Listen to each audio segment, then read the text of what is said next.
Medical schemes, writes well-known legal scholar Professor Pierre de Vos, may find it hard to convince a court that the way they're dealing with fraud, waste and abuse by medical practitioners doesn't constitute unfair racial discrimination.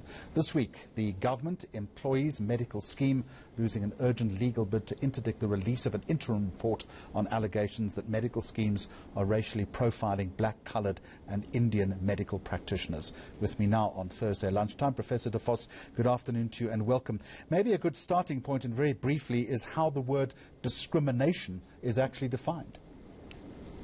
Yes, so we have in our law, discrimination is not about whether you have the intention to discriminate.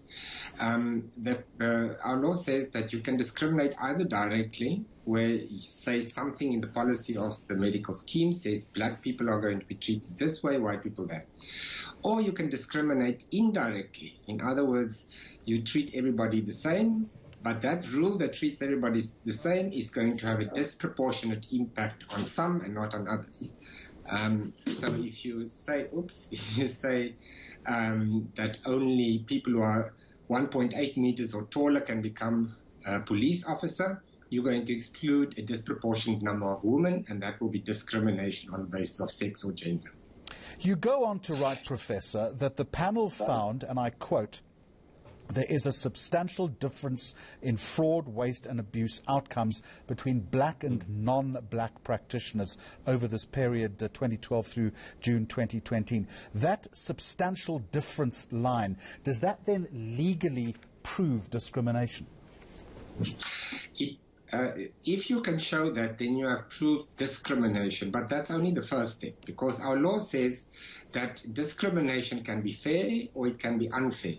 So the medical schemes can come and they can show that this discrimination, the impact that is different, has a perfectly rational and reasonable explanation. For example, that it perfectly reflects how many medical practitioners actually commit fraud.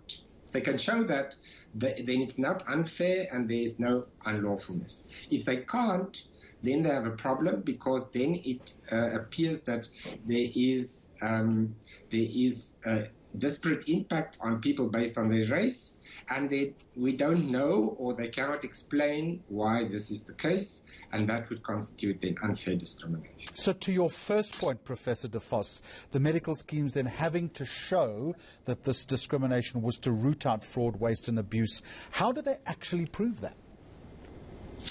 Well, they will now have to go and look at statistically or in individual cases, and they will have to show that everybody that was flagged, the white people who were flagged, the black people who were flagged, were treated in exactly the same or equivalent manner at least. So that's why I'm saying it's going to be difficult.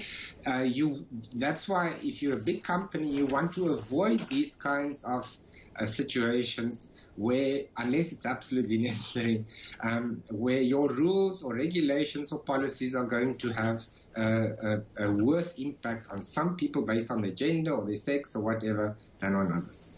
What I found most disturbing, Professor de Vos, and this is a final question to you, in your piece in the Daily Maverick, the findings in this interim report, you say, should make us think about what other types of systemic discrimination may be uncovered by similar investigations in other contexts. The suggestion, if I read your article correctly, is that this is not just confined potentially to medical aid schemes.